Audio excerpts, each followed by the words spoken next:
Contact coming in, or not. Scratch that. Nothing again, said Garcia, eyes locked on the heads-up interface.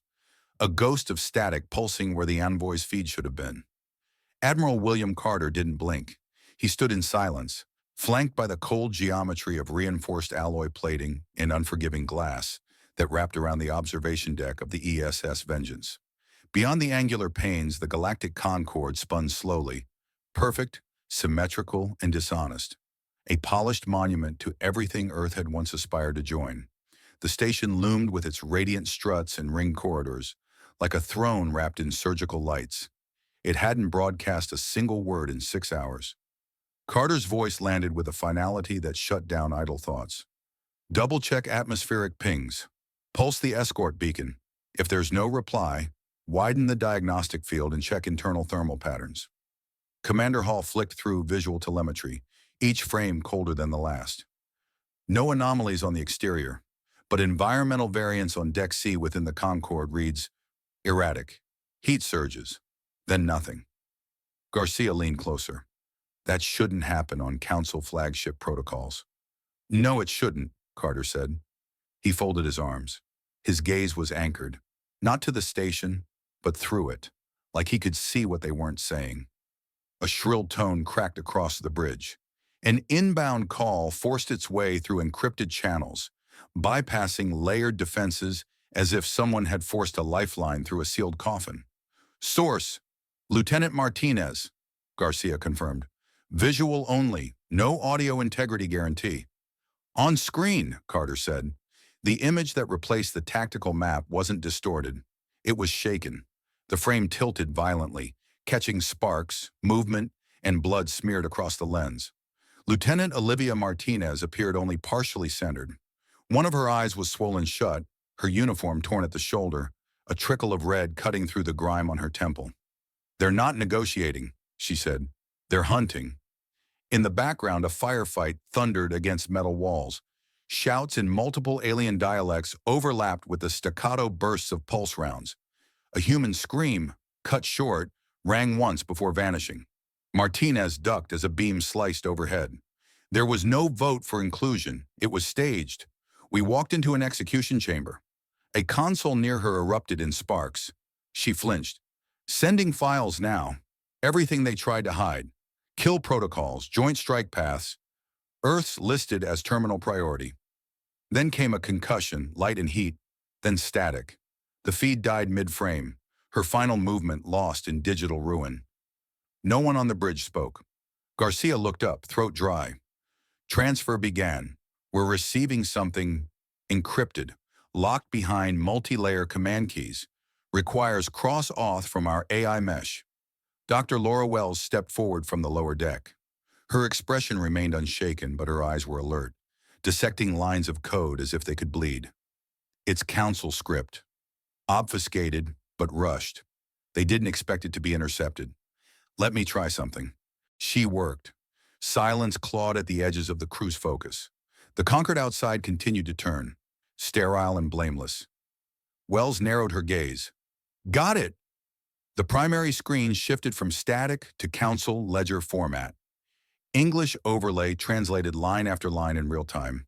Vote resolution 301-C motion. Containment of human species. Outcome, approved 14/17. Execution, coordinated strikes on Earth in colonies within 12-hour window. Classification, destabilizing biological vector. Justification, preemptive elimination of non-aligned evolutionary anomaly. The screen updated with orbital paths, each arc trailing toward Earth's colonies like silent knives. Target codes, strike intervals. No warnings issued, no conditional clauses. Carter's jaw tightened. Dr. Wells exhaled, her voice leveled but low. They didn't plan to debate this. They planned to erase us from the ledger. Lieutenant Garcia's hands floated near the console, hesitant. We trusted them. We signed the armistice treaties, sent delegates, fought their proxy wars. They studied us while we bled for their alliances, Wells replied, eyes still scanning. Genomic entries. They've cataloged adaptive thresholds, neurovariances, and decision matrices. We weren't allies. We were an experiment. Commander Hall looked over. What's the timeline on those vectors? 8 hours to Earthfall, 10 to 15 for our outer systems. No one moved. The Vengeance, massive and fire-tempered, felt suddenly quiet, not empty, not solemn. More like the silence before a knife is drawn from a sheath. Carter turned. He walked across the bridge slowly, his boots clicking once for every hard second lost. He stopped by the master interface panel and pressed his index finger against the security terminal. The system recognized him instantly. His voice wasn't louder now, just definitive. Mark this transmission for permanent record. Council betrayal directive. He looked back at the screen. The Council's vote still glowed there, unmoved, unrepentant. To every Earth asset within range of this frequency, he said, you are no longer bound by treaty protocol. We've been targeted. The order is clear. So is the response. Then he paused. And when he spoke again, it wasn't for his crew. It was for the Concord. For 20 years, we played by their rules. We gave them our science, our people, our dead. And in return, they drafted our extinction like a footnote. His fingers typed a sequence into the comm grid, 6 characters long, code alpha. All Earth vessels rally to my location. We don't defend. We neutralize. This betrayal doesn't trigger panic. It triggers history, Garcia whispered under his breath, not to be heard. They thought we were asleep. Carter faced the Concord once more, not blinking. His final words were clinical, not defiant. They'll never forget who they tried to erase. And the bridge, now a war room, responded with motion. Overlay the strike paths, Carter said, stepping forward before anyone else could breathe the next thought. Commander Hall swiped a data string across the heads-up interface. Within seconds, the main display wall stitched together an orbital web of red intercept lines. Earth sat near the center, outlined in pale blue, not for aesthetic, but to mark vulnerability. The colonies were tethered to it by arcing vectors, each line a countdown, each endpoint a target. The bridge darkened automatically to highlight projected impact zones. Tension pressed in, not as drama, but as data. Closest armada will breach Earth's low orbit in 8 hours, Hall stated. Outer rings will see colony strikes staggered 10 to 15 hours after. No defensive architecture holds past coordinated impact. No warnings, no communications, no posturing, Wells muttered as she reviewed the Council's execution orders. They want silence, and then nothing left to speak of. Carter's gaze lingered on the Concord outside the viewport. It was still turning, silent, slow, the same structure that had hosted Earth's diplomats only hours before. This isn't a war, it's a deletion. His words hung without weight. They didn't need emphasis. Everyone had seen the math. Patch me through to General Foster, he ordered. Garcia keyed in the frequency and stepped back. The general's figure snapped into place on the forward display, shoulders tight, tie loosened, lines around his eyes dug deeper than even Carter remembered. Bill, Foster said, skipping formality. The Defense Council saw the feed. Is it as bad as it looks? Worse, Carter replied. They've synchronized extermination paths across all inhabited zones, civilian centers listed as primary nodes. Foster's voice dropped. Do we even have a fleet capable of intercepting? We can't intercept, Carter said steady. If we try to defend all fronts, we'll split into irrelevance. Foster narrowed his eyes. You're not planning a standard defense grid, are you? No, Carter answered, walking to the secondary interface. He pulled up the Concord's architecture and control relays, its communication lattice, the command uplink towers, the emergency override relays that kept every Council fleet in coordinated sync. We take the Concord, he said. If we control their spine, we paralyze the limbs. Foster leaned forward. You want to assault the most fortified structure in orbit instead of protecting Earth? Carter didn't look away from the rotating station on the screen. If we stretch ourselves thin across systems, we lose everywhere. If we strike once, at the center, with everyone we have, we cut the signal, Foster finished. Yes. Garcia leaned in, voice quiet but urgent. Sir, it's suicide if it fails. No fallback. No dispersal plan. We've never survived on fallback plans, Carter replied. We've survived because when someone kicks the door in, We build a better one while they're still standing in the frame. A pause held the room hostage. Then Wells stepped in. If I may, Council fleet tactics rely on lattice conformations. Their systems aren't adaptive. The moment their coordination snaps, each fleet operates blind. Hall nodded. Without Concord signal uplinks, they can't transmit updated firing arcs or trajectory realignments. It's not just a communication center. It's their nervous system. Foster's image blinked once as the data flow updated to his end. You're talking about repurposing their greatest strength as their bottleneck. Carter's tone remained unflinching. Correct. A beat passed, then another. Finally, Foster spoke again, voice clipped but firm. You'll have your fleet, 6 hours, but it won't be organized, not at first. Send them anyway, Carter said. We'll sort them in orbit. Foster nodded once. I'll prep the outer sector dreadnoughts for immediate launch. If you're right, they won't need to fire. Just hold position long enough to watch the Council bleed command. Transmit your logistics streams directly to Hall, Carter added. And Allen, he paused just long enough for it to register. Don't stall the Security Council. This isn't a debate. The screen went dark. Garcia exhaled, barely audible. So, we're going in. All of us.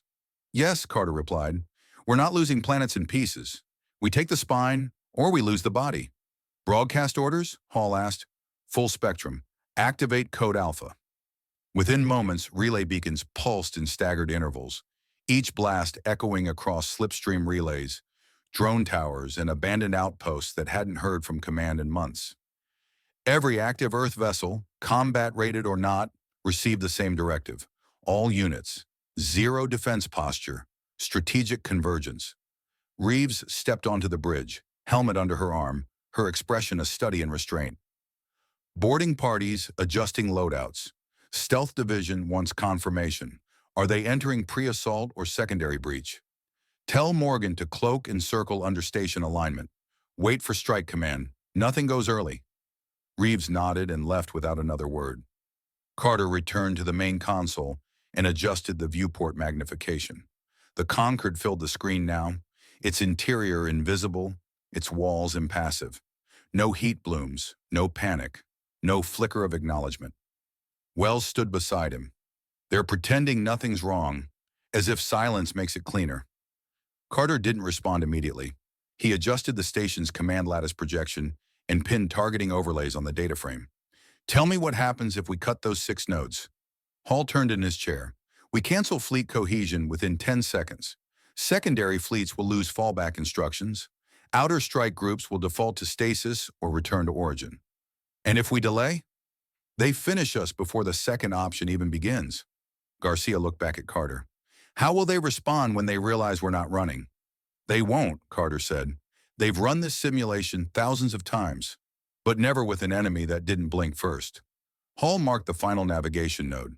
All combat groups confirmed inbound. Estimated convergence. 5 hours, 31 minutes. Carter closed the tactical window. Then we hold. He walked back toward the edge of the deck, eyes fixed on the void between ships. It wasn't empty. It wasn't quiet. It was waiting. And this time, humanity wasn't waiting with it.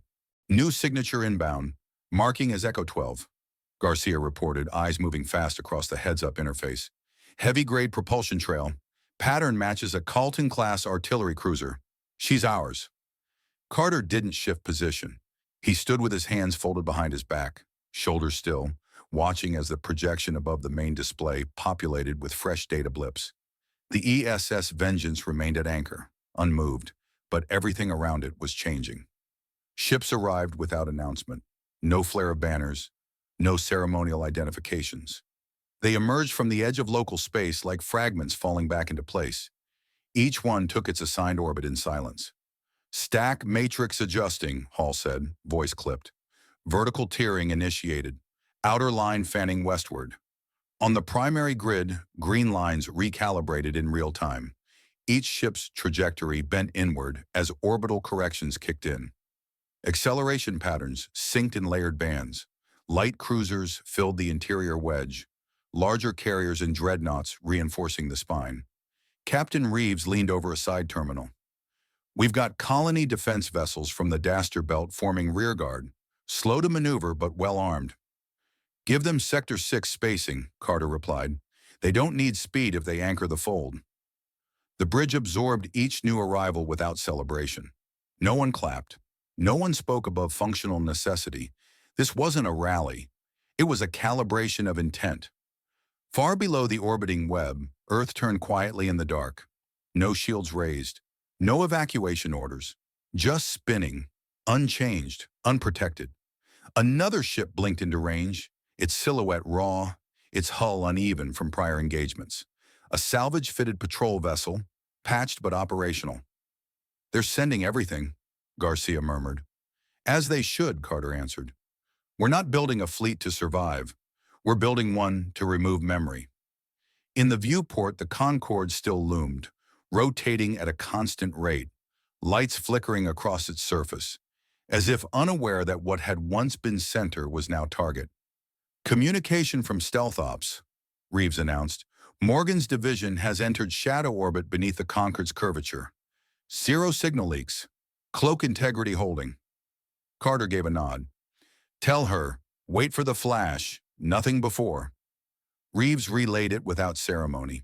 Outside, the space between ships thickened, not with sound, but with pattern. Engines redirected, formations layered, systems activated in coordinated drift. Each vessel functioned like a muscle in something far larger than itself. Hull updated without turning. Vertical alignment complete. Lateral offset within tolerances. Front spear aligned? Carter asked. Angled to Concord's west flank. Will approach from the non-diplomatic axis. Bypasses their internal priority scans. Garcia turned from his station. No comms from the station. Not even local pulses? They're still pretending. They think we're bluffing, Carter said. Or stalling. Either one gives us space. A carrier broke into view on the forward screen. A broad wing configuration with dual hangar bays extended. Its hull was scored in linear burn patterns, evidence of older fights. Still, it slotted into position without hesitation. Wells stepped onto the upper platform, holding a small data unit. Logistics show 43 systems responded. Some sent battleships, some sent field-run repair vessels. But they came. Intent matters more than armament, Carter said. Alignment matters more than force projection. The bridge shifted under a subtle kinetic correction. Nothing dramatic, just the internal adjustment of artificial gravity stabilizers, realigning mass flow. A small vibration rattled the edge of the console. Reeves steadied herself without flinching. Carter tapped into the command grid. Fleet-wide channel. Garcia routed it immediately. Across 6 vessels, heads-up displays shifted. The Admiral's ID filled command screens. Voice only. This is Admiral William Carter. All units holding current vectors. You've answered an order that required no flag, no anthem, no preamble. You're not here because someone begged. You're here because this cannot be allowed to stand. He waited for 3 seconds. Long enough to mean something. Not long enough to inspire anything. The Galactic Concord is not a monument. It's a vulnerability. We neutralize that structure, or we surrender the ability to speak again without permission. He paused. You are not soldiers protecting territory. You are pressure applied to a lie. The channel closed. No responses returned. No acknowledgments flashed. Not because the message failed, but because it didn't need reply. Hall leaned back in his chair, folding his arms. No chatter, not even off-band comms. They know why they're here, Reeves said. On screen, the fleet settled into its final pattern. No banners, no insignia lighting, just ships, black against black. Stars behind them now looked smaller. The light between hulls dimmed. Mark final vessel and system, Garcia reported. Interceptor-class frigate. Tactical call sign, Harrow 2. She's our last ship. Time to full convergence? Carter asked. 4 minutes, 12 seconds. Carter turned his eyes back to the window, though the same data fed into every projection around him. No fanfare accompanied the moment. The fleet had gathered. This wasn't a rescue. This wasn't vengeance. It was memory, returning, coordinated, and uninvited. Command link verified, Garcia said. Morgan's fleet has achieved full contour shadow. No anomalies in drift pattern. Carter stood silent beside the tactical sphere, observing the real-time laser plasma display. The Concord rotated slowly, an indifferent colossus, unaware or pretending. Beneath the lower curvature of the station, nestled against gravity anchor nodes and reactor transfer vents, Earth's stealth division hovered. Each ship had its own silhouette, but here in blackout drift, they were shapes without shape. No emissions, no signal, no propulsion. They simply hung there, undetected because they weren't doing anything detectable. Captain Morgan's voice came through a narrowband transmission. "Vector lock complete. We're in the seam."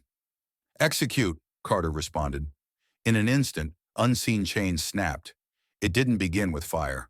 There were no explosions, no concussive waves, no light shows. The assault began with silence breaking rules.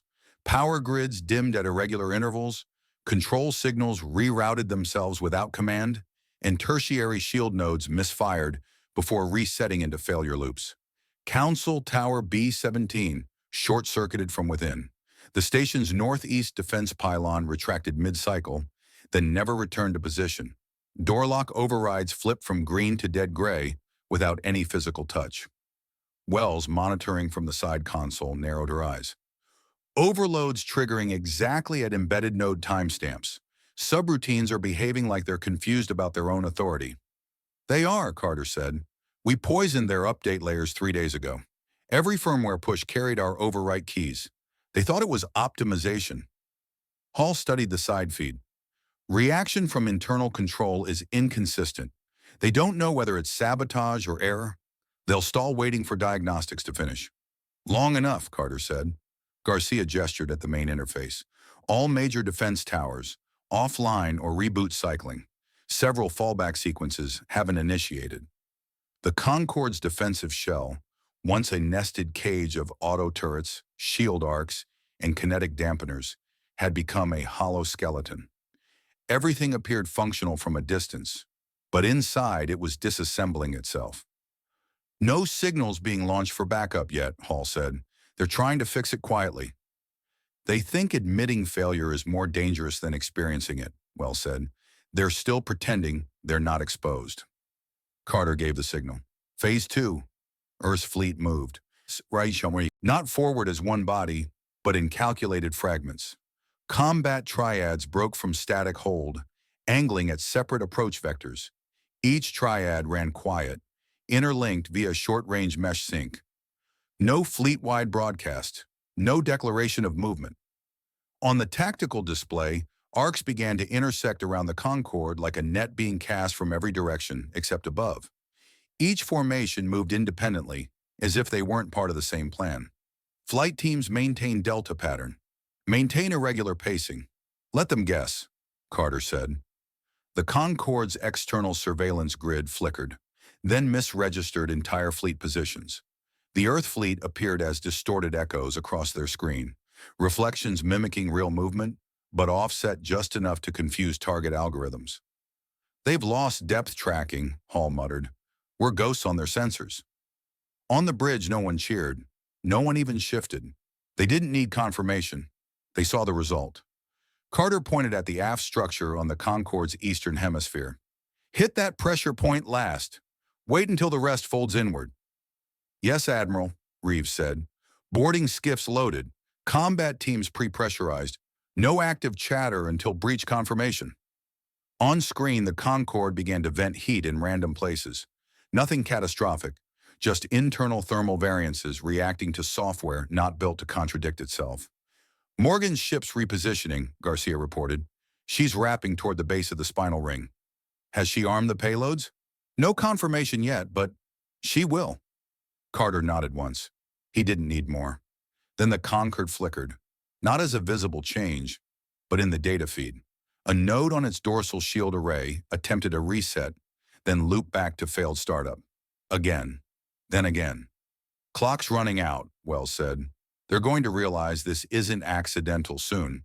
"That's fine," Carter said. "By the time they're done disagreeing with each other, we'll be inside the door." Enemy ships near the perimeter, still stationary, still unaware, began to pivot slowly, as if responding to internal alerts. None of them opened fire. None of them changed elevation. They looked ready but confused. That was the plan. "This isn't resistance," Reeves said. "This is stalling." "Because they don't have a protocol for what happens when the prey moves like a predator," Carter answered.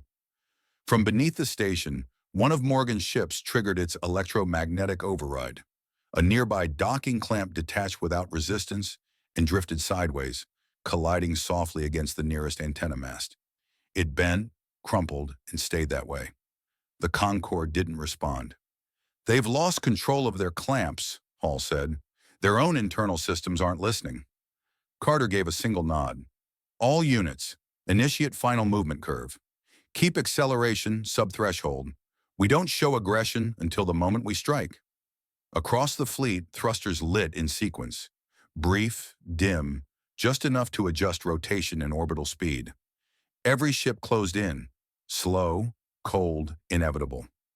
Garcia's voice cut the silence. "We've breached their outer layer. No challenge code issued. We're inside their kill radius and they haven't noticed." "No," Carter said, his voice low. "They've noticed. They just haven't figured out how to say it yet." The Concord, a station that once ruled comm lanes and shaped galactic policy, now sat helpless, its lights blinking in confused patterns, its systems tangled in instructions it didn't know how to interpret. Earth's fleet continued its approach, not like an army, but like a consequence. "Power redirection logged. Junction 4 is rerouting load through secondary branches," Hall called out. "They're trying to stabilize without triggering external firewalls." Carter kept his eyes fixed on the station's lattice diagram. The Concord was bleeding voltage across its network like a body forcing blood into limbs that didn't respond. Redundancy systems were looping in on themselves, creating feedback spirals across navigation and defense sectors. The station's spine was intact, but confused. "They're not initiating a purge," Wells observed from the heads-up diagnostics. "They're locking down functions, not wiping them. That means they're not abandoning it." "Because they think it's still theirs," Carter said. Garcia glanced up from the transmission board. "High-frequency ping just activated. Same spectrum used during council-wide alerts. Probably a tactical beacon." "Intercept and isolate it," Carter replied. "If it reaches anything beyond local orbit, it invites reinforcements." He moved to the command console and observed the narrowband message as it decrypted. The contents were plain. No panic, no plea. It wasn't even directed at Earth. The message was intended for 6 reinforcement fleets already in pre-deployment. Coordinates were updated, defensive formations suggested, and fallback contingency language embedded beneath council-level clearance. No emotion, just protocol. Carter closed the file without blinking. "Cut it," Garcia nodded once. "Link severed. Send back nothing. We don't answer questions that start with our funeral." The Concord, despite its internal sabotage and incomplete shield rotations, remained largely untouched from the outside. Not because Earth had failed to strike, but because their plan required the opposite. They weren't here to destroy, not yet. "Reeves," Carter said, triggering the squad comms. The captain's voice came through, short and composed. "Breach team is in launch chute. Full vacuum containment. Arc cutters primed. Green light." In the shuttle bay, Earth's assault unit departed the Vengeance in total radio silence. No lights, no noise. Just compression clamps released, an inertia drift carrying them across the void toward the Concord's lowest access gate. They approached in lateral formation, adhering to gravity anchor vectors to avoid artificial drag. Cutter crews operated from within reinforced suits.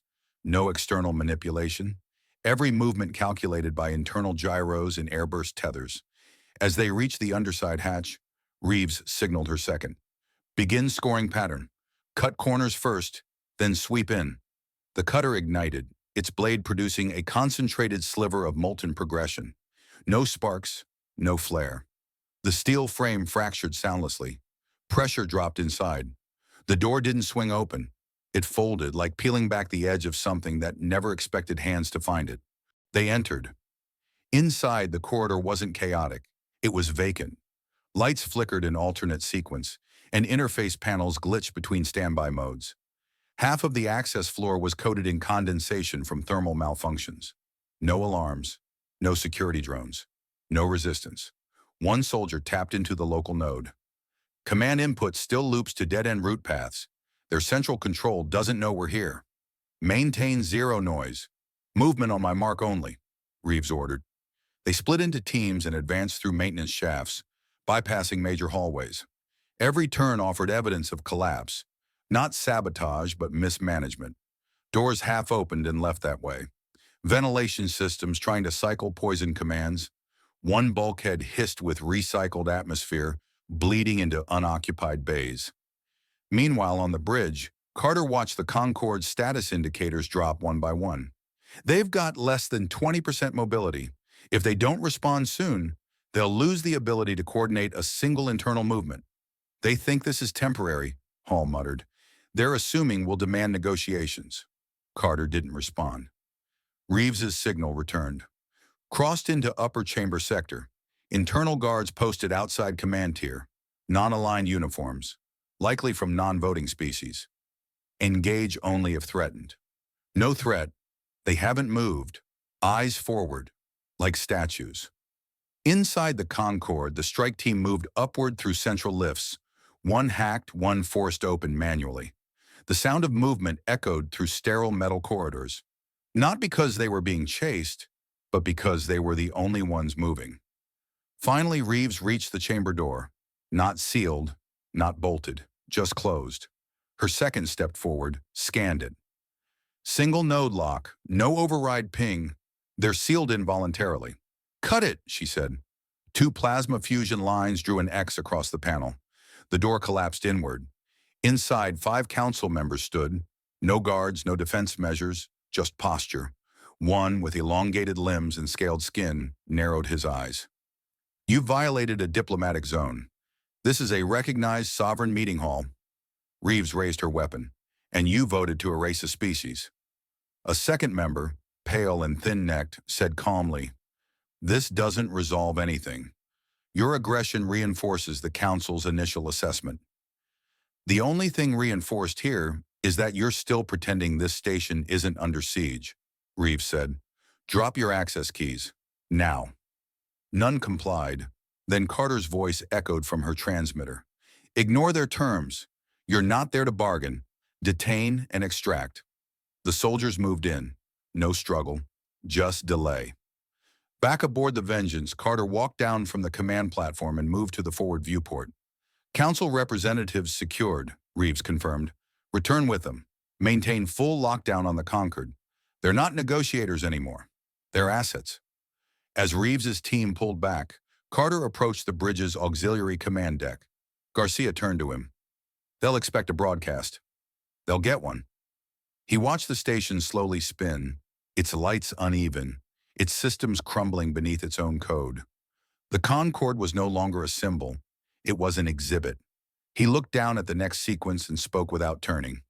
"Send this to every ship still observing. The station is occupied. Do not approach. Do not interfere. The Council is no longer in control." Wells stepped beside him. "The chamber table. Did she confirm the status?" Reeves patched in with final detail. "Table's intact. Cracked along one side. Blackened on the edge. Did she sit?" "No." "Good." He looked back to the tactical display, his fleet surrounding a hollow empire. There was nothing left to argue. "They're here," Garcia said without raising his voice. Carter didn't need to ask who. The heads-up projection flooded with new entries, 6 fleets blinking into orbital range at staggered intervals. Their engine trails curved hard as they braked into position. No challenge codes, no warning. But they didn't come blind. "They expected Council control," Hall muttered. "They're scanning for friendlies and finding silence." The reinforcements hadn't arrived to reclaim. They'd arrived expecting coordination. What they found was a fleet they hadn't planned to face, and a station that no longer answered to their protocols. "Bring up priority comm channels," Carter ordered. "Wideband. Let them all hear."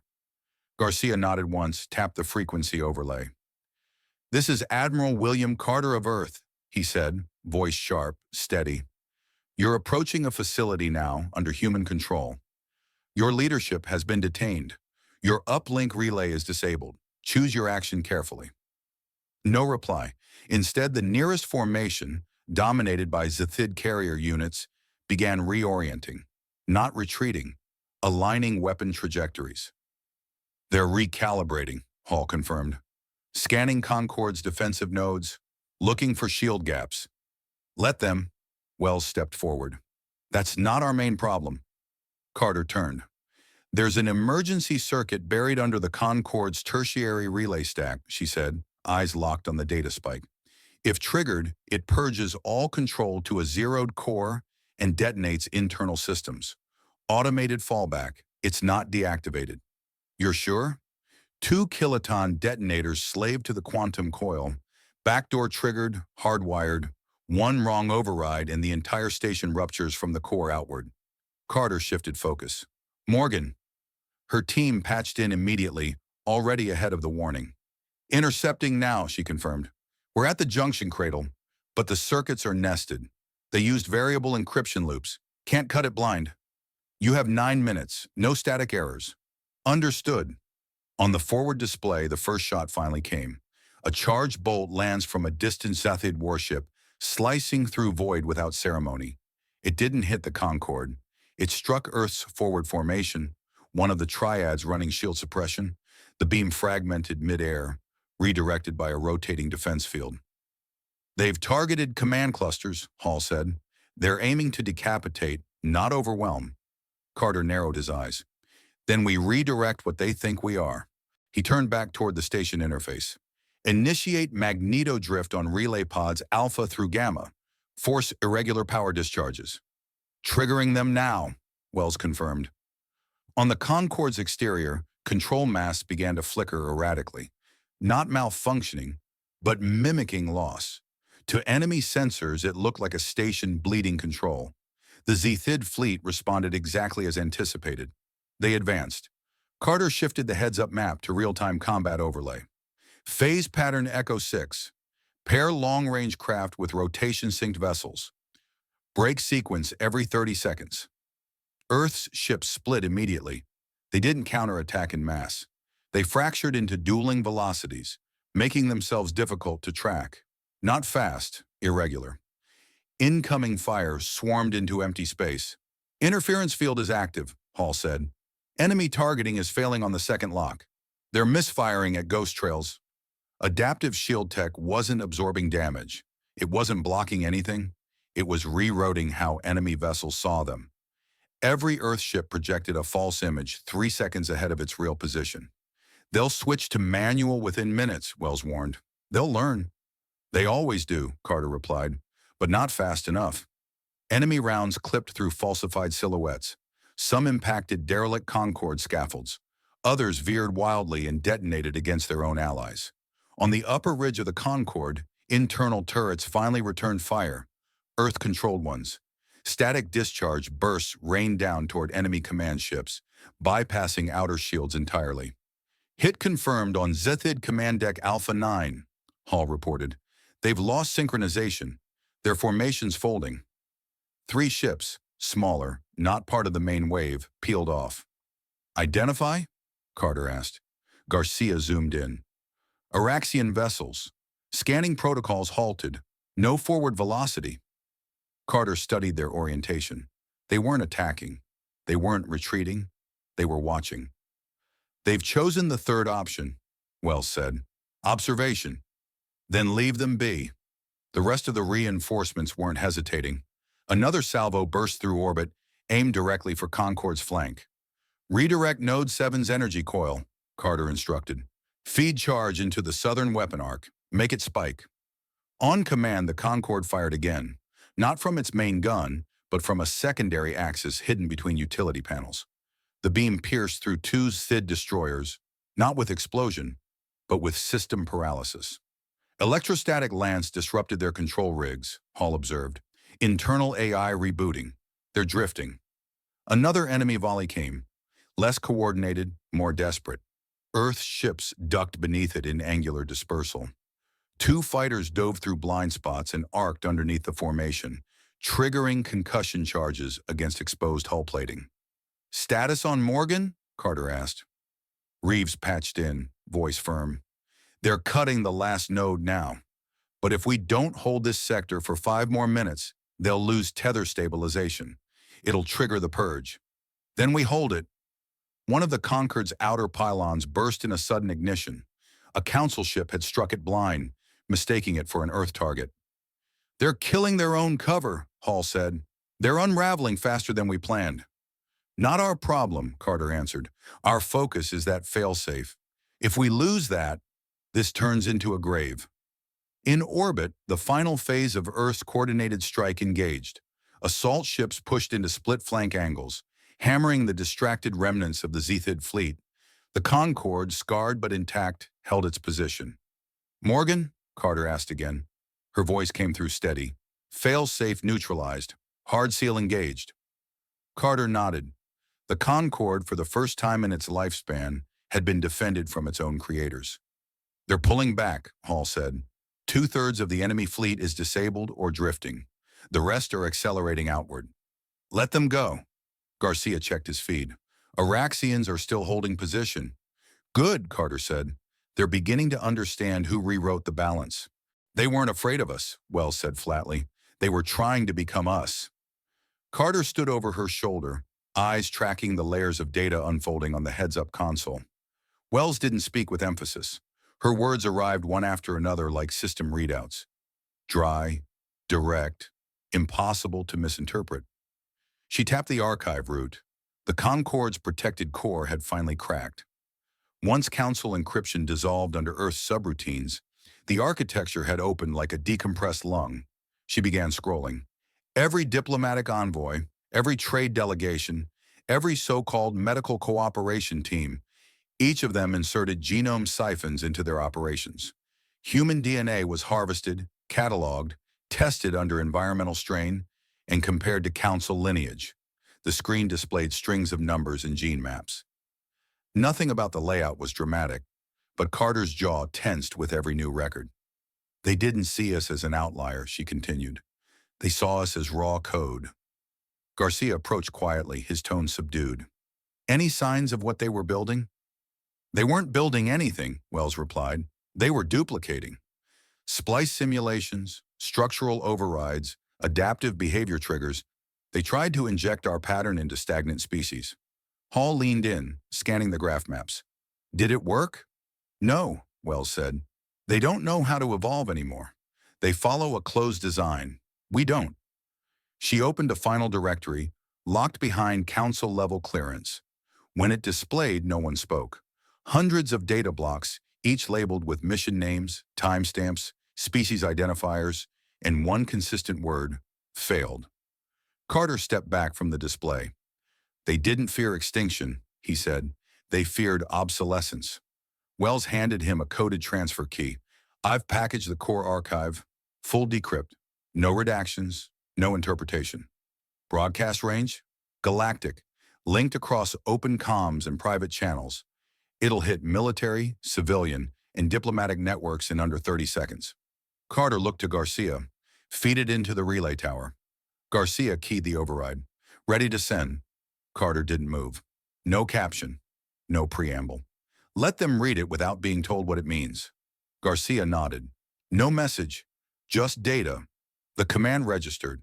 Across dozens of ships still engaged, across neutral fleets watching from a distance, across the empty relays of retreating Council vessels, archive packets began to arrive.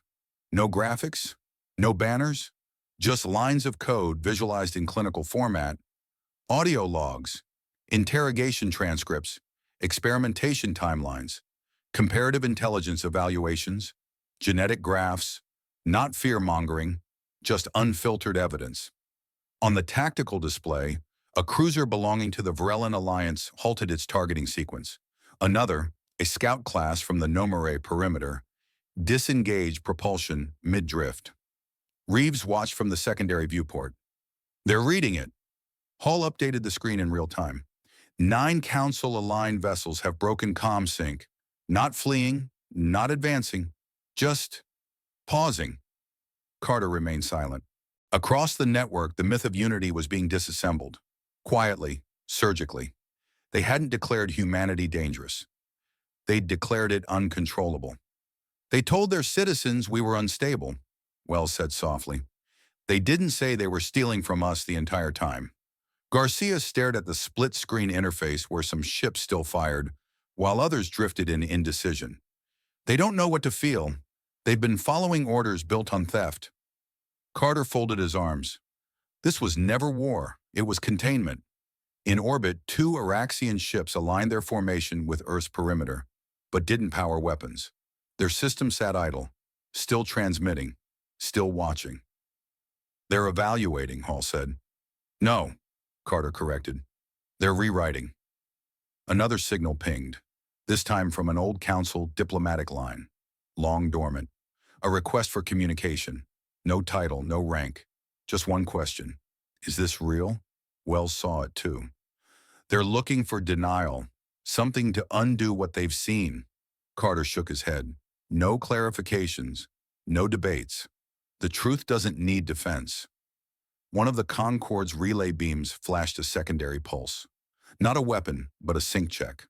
The kind of check a student would send a teacher after seeing a wrong answer in a textbook.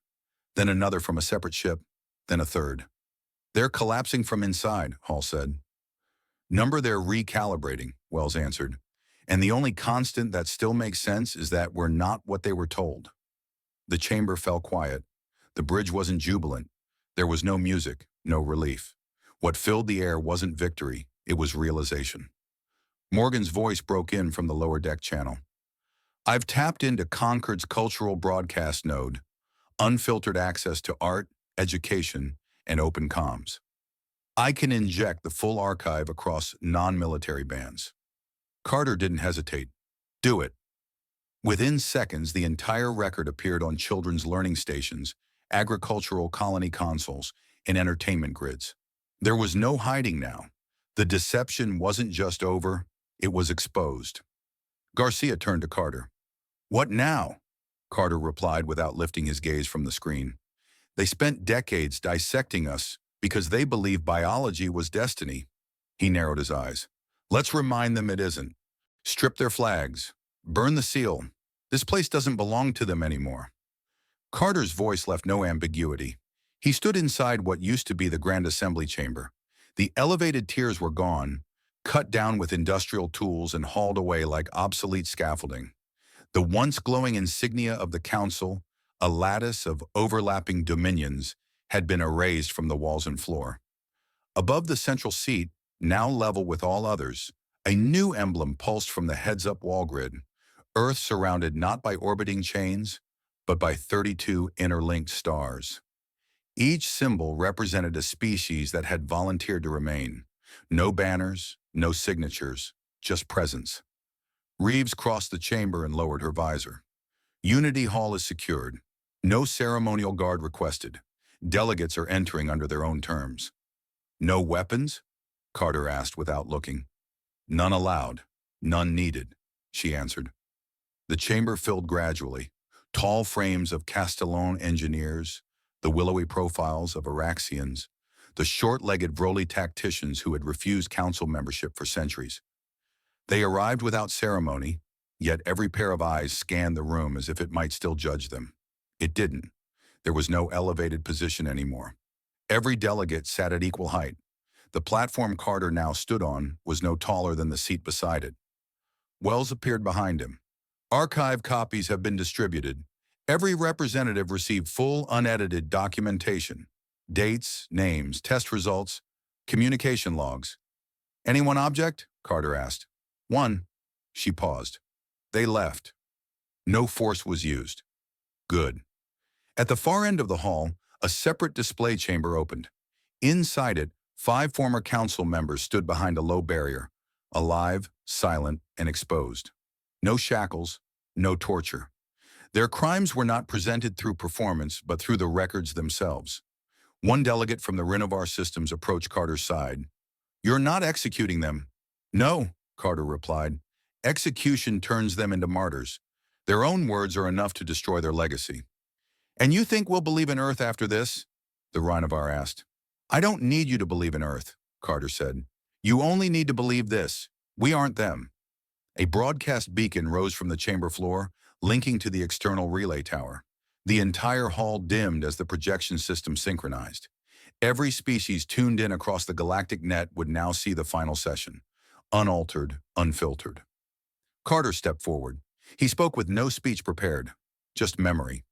This station was once named Concord, he began. It was built to house agreements between species who didn't trust each other, but feared war more than pride. He gestured around him. They chose thrones. They built hierarchy into the architecture. And when they feared something they couldn't control, they didn't negotiate. They prepared an extinction. Carter stepped aside, allowing the projection to shift. The screen showed the intercepted council vote. The language was not dramatized. It didn't need to be. They didn't fear what we had, he continued. They feared what they couldn't take. So they dissected us, replicated us, failed to become us, and tried to remove the evidence. Several delegates lowered their heads. None interrupted. Carter turned toward the convicted. You betrayed your own charter. You buried truth under bureaucracy and labeled it peace. The room didn't applaud. Applause had no function in a hall built for reckoning. He walked back to center. Now we build something else. Not a replica of what failed, not a throne with a new flag, but something that might last. He activated the charter interface. No permanent chair, no ruling caste.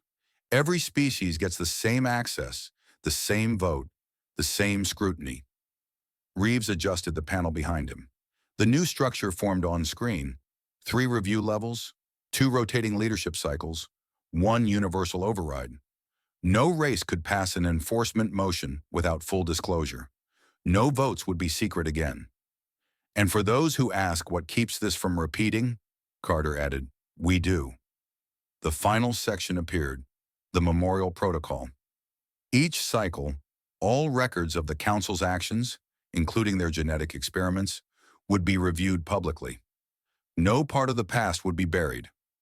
We won't rule like them, Carter said, but we'll remember what they were. He paused. The room remained still. Across the stars, ships from dozens of factions watched. No declarations, no fireworks, just governance being rebuilt in real time. Later, Carter stood at the observation deck. He didn't linger, but he looked. The Concord had been renamed Unity. The structure was the same, but the symbol above the docking ring had changed. It wasn't centered around Earth. It wasn't taller than the rest. It just sat there, among equals. Garcia approached slowly. First set of external responses are in.